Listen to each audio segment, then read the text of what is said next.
Hey everybody, welcome back to Tavian's World of Reptiles. Hope you guys are having a great day. I certainly am. Just waking up, getting my day started, even though I've been awake for a while now. Um, Today I just want to talk a little bit about beginner snakes. I'm not going to do the top 5 beginner snakes for people because, there's a million of those out there, as well as the fact that opinions vary. Some snakes that are suggested as beginners, or I guess maybe one in particular, I wouldn't. Um, I guess that snake, the one snake I would never, you will never hear me say, you should get this as a beginner snake. I will never suggest it, though a lot of people do. I'm not going to suggest a ball python as a beginner snake. Uh, why? Why not? Well, just from my own personal experience, my very first, or I guess my second snake, my first snake was a bob bull snake. My second snake, one that I actually purchased, um, people suggested get a ball python or a corn snake, and I already had enough of what I call hybrids at this point. I mean, I had been catching garter snakes, and then I caught the bull snake, and that was really great. But I wanted something different, something a little bit more heavy-bodied, and I didn't really realize there were so many other options out there. So I didn't want a corn snake, but I got a ball python, and let me tell you, that was the most complicated snake I owned to date. Um, Really, I don't suggest ball pythons because people make them out to be easy to care for, and personality-wise, they're perfect. They're sweet. They're not quick to bite. I mean, babies tend to be, but I think babies should be. I think babies should be naturally defensive, and if they're not, it might be a sign of not so much healthy snake. But um, I think a baby should be defensive. But older ball pythons don't tend to be. They're kind. They're sweet. They just hide. They're shy. They hide away. Not usually not you know quick to bite. Uh, and in that regard, they make great beginner pets. However, in the sense of their care, their needs, they're not the easiest snake to care for, as everybody seems to make them out to be. Really, like they actually do require perfect temps and humidity. People make them out to be as if they can uh, handle beginner mess ups and screw ups a little bit better than any other snake. And they can handle some, but they will still go off of eating. If their humidity is not right, if their temps are not right, they'll stop going off. They'll just stop eating. But even with all of that, even with perfect temps, perfect humidity, perfect husbandry in general, they'll stop eating, which I think can be extremely stressful for a beginner. It was stressful for me. My ball python literally stopped eating for almost a year, somewhere between 11 and 12 months. She would not eat, and it stressed me out beyond like any recognition. I'm serious, it stressed me out, and for that very reason, and they all do it. They all go off feeding for some amount of time, whether it's just a month or a few months or even just a few weeks. They'll stop eating, and that can be stressful for a beginner who doesn't understand why it's happening when they know they're doing everything right. And for that, I don't think they make great beginner snakes. And that's just my own personal opinion. I think they should be put in the intermediate category. Um, but there are loads of snakes that are really great, that are more than just ball pythons, more than corn snakes, more than the king snakes that are typically like suggested. I don't really know them all. I'm not going to sit here and name them all off for you. I can tell you that there is a channel that I've recently been following. It's called Snakes and Adders, and I think the guy's name is Chaz. It's called Chaz's No Bullshit Advice, and he's got multiple videos of different snakes, a whole video on each individual snake, and he's got them in series, like in introducing series, and he's got intermediate series, and he's got advanced series, and he's got a load of videos in the intermediate, in the introduction series, like seriously from corn snakes, rat snakes, royal pythons, common king snakes, pine bull gopher snakes, western hognose snakes, northern American water snakes, like things that aren't typically suggested. Rosy boas, garter snakes, house snakes. Those are not commonly known beginner snake. So he's got a whole list here that I highly suggest people check out if you're wondering what kind of beginner snake to get. That's not just the ball python, not just the corn snake. That there are lots and lots of like coloration differences in those, and you can always find something for you in any of those. But I think it's important to have variety in our lives and to know that there are so many more snakes out there that would make really great beginner pets. So definitely check out snakes and adders. I'm going to go ahead and put that in the description there so people can check that out if they want, because I think it's an important uh, channel to follow, and I don't think I've ever seen such an extensive collection of best suited like introduction series for snakes. So definitely check that out. But yeah, you're not going to hear me say a ball python as a beginner snake. Um, I would say it's an intermediate snake, but does that mean that a beginner couldn't get it, shouldn't get it? Would I suggest a beginner not get it? No. Now, I know this is where controversy comes in, because people tend to be like, no, beginner snakes are the only thing that a beginner should be getting. They should never even think about an intermediate snake. They shouldn't even think about advanced snake until they've helmed a beginner snake. And I agree with that to some degree. Um, but because like I just put for me personally, I put ball pythons in the intermediate section. That doesn't mean I don't think a beginner can handle a ball python. I just think that they should know that they come with a little bit more. It's than just like, oh, give them a heating pad with a thermostat, nice tight enclosure, and they're good. But you don't have to worry about humidity. You don't have to worry about all of that. Like you can slack, whatever. Like there's like corn snakes. They're much more resilient. They don't require as much. They got the perfect temps and they're good. They don't require certain humidity levels unless they're shedding, which make them very easy to care for. But I do not does not mean that a beginner can't do something involving more, like a ball python requires with humidity. Um, there are snakes that I would suggest that are fall into the uh, intermediate category that people might not suggest for beginner snakes because they fall into the intermediate category. And I guess more in particular, just the one kind of snake, which is our boas, boa constrictors. I think they fall into those categories, the category of intermediate, solely because of the fact that one, they actually have higher humidity requirements, but you can't go off of that because they put ball pythons in beginners, and they have a higher humidity requirements too. So I don't really go off of that. I can't use humidity as a reason for why boas are intermediate, but because I think that's something that with practice, it's easy to learn for a beginner to do. They can figure out how to provide proper humidity for their snakes. That's easy. What makes a boa intermediate is just how big they get. They can get up to 9 feet. They can get pretty big.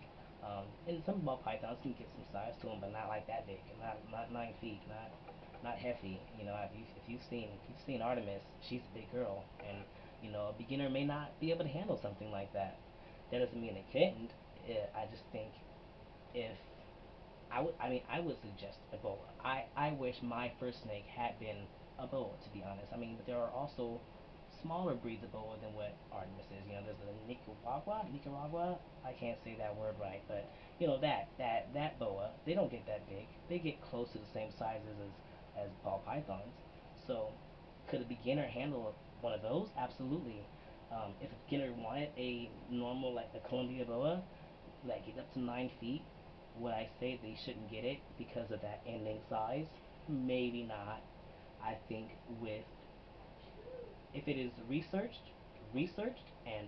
some more, if some hands-on experience has gotten that a snake that gets as large as a boa uh, could could be a beginner snake, and that's just me. I think with a lot of experience and like research, if you know that this is what you have to look forward to, if you know you have a 9 foot snake to look forward to, and you're prepared for it, you've gone out, you've like got yourself some handling experience with some other larger snakes, and you're prepared for it, then I think that's something that you can do. I think that's acceptable, because boas, besides their size, are really just nice snakes. They're sweet snakes. They're gentle. I don't think I've ever been bitten by any of my boas. Actually, maybe once by Mal, like a long time ago, but that was my fault, you know. So, like, I think they make great beginner pets, regardless of their size.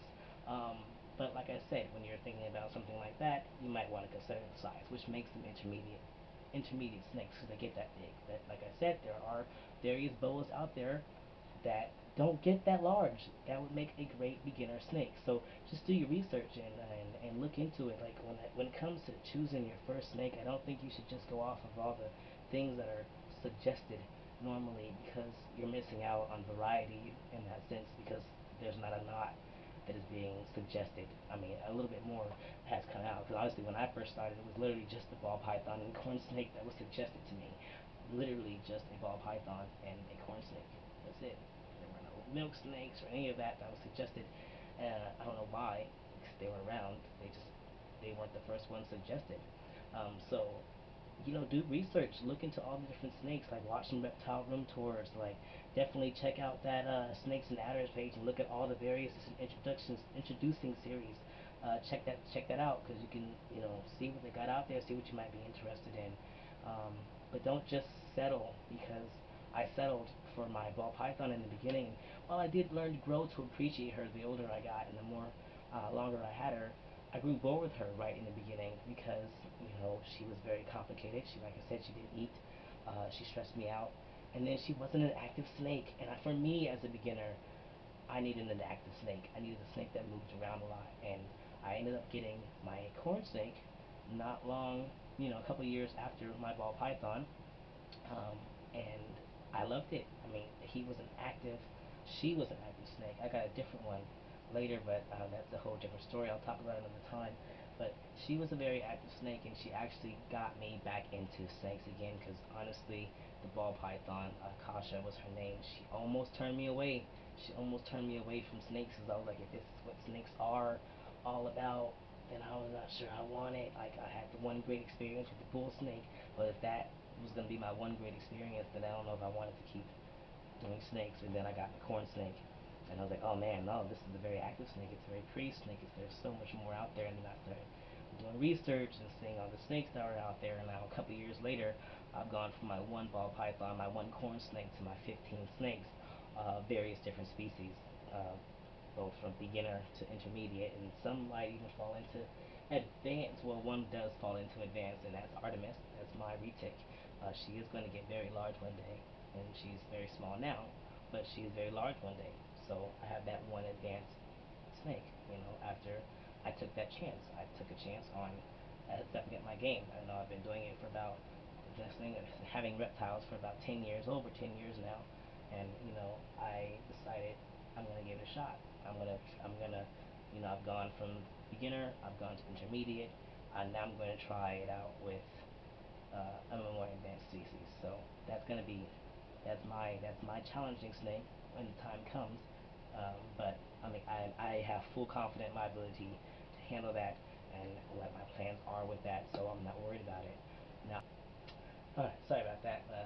My SD card was full, so I had to go ahead and fix that. But continuing, I know I said that uh, if you want, and you're a beginner and you're thinking about an intermediate snake, that's okay. That's okay to not just stick to beginner snakes. I said this, but that does not mean that I'm suggesting somebody who is a beginner go out into the world and get yourself a reticulated python, because no, no. um, Reticulated pythons are by no means beginner snakes. Now, of course, every time this comes up in conversation, especially in groups, there's always one or two people that's just like, well, my first snake was a reticulated python and everything ended up okay. Well, you got lucky.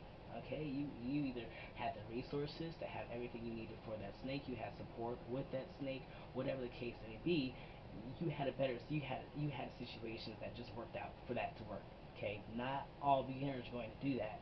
So for people who come up and say, "Oh, it worked out for me," it's okay. Don't. No, because most of these beginners barely have the space and the time for an intermediate snake. Nonetheless, a beginner snake, certainly not an advanced snake. So you can't tell these beginners who have maybe a 10 gallon sitting around that they're thinking about getting a snake for that they can just go ahead and get a reticulated python, not thinking about the fact that can they actually deal with that snake when it reaches 15 feet plus? Can they? No, most likely can't. So at the end of the day, those snakes are going to end up right back on the market in Craigslist or something like that because they listened to people who said, well, my first snake was a reticulated python. Well, good for you. That's nice. Congratulations. I'm glad that worked out for you.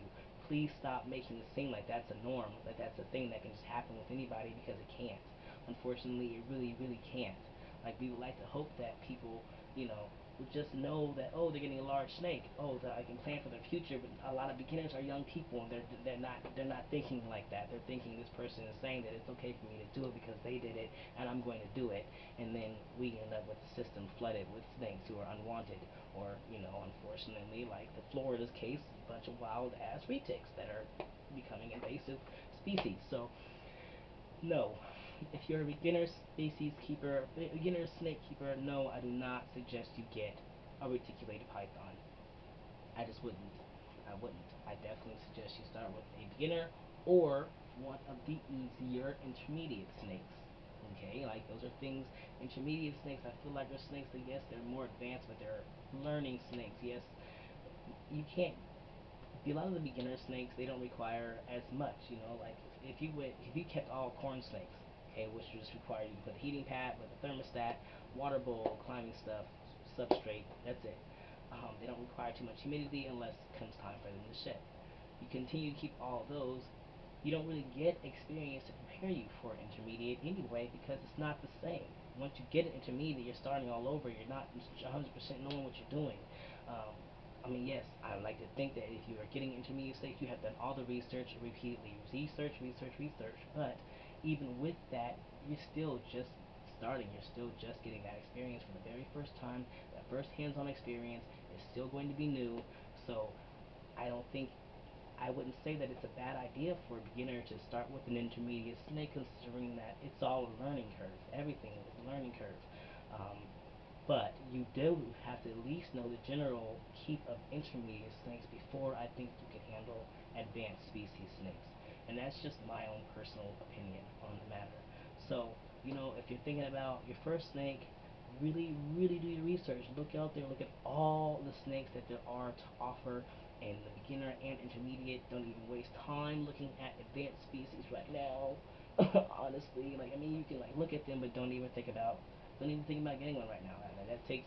That's some years down the line. If you're still interested, seriously, even some people don't even feel comfortable with large retakes and stuff like that after 10, 15, 20 years. They still be like, no, I'm good. Especially when it comes to like venomous snakes, I absolutely would not suggest a beginner to go out and get a venomous snake. Just no, that's an advanced species. Absolutely not. So, you know, yes, beginner snakes. Check all of those out at Snakes and Adders. Yes, to some, if not most, intermediate snakes, if you do research, and really put the time behind learning everything it is to know about those animals, I would suggest those. That is me.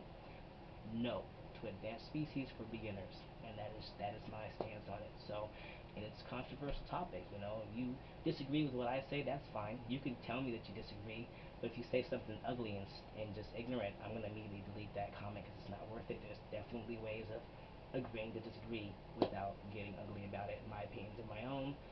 They're like assholes, and everybody's got one, so I'm sharing it. And that's it. Yeah. All right. Thank you guys for checking in. Thank you guys for coming to watch again. This is TWR checking out, and I will see you guys next time on the flip side. Y'all take care now.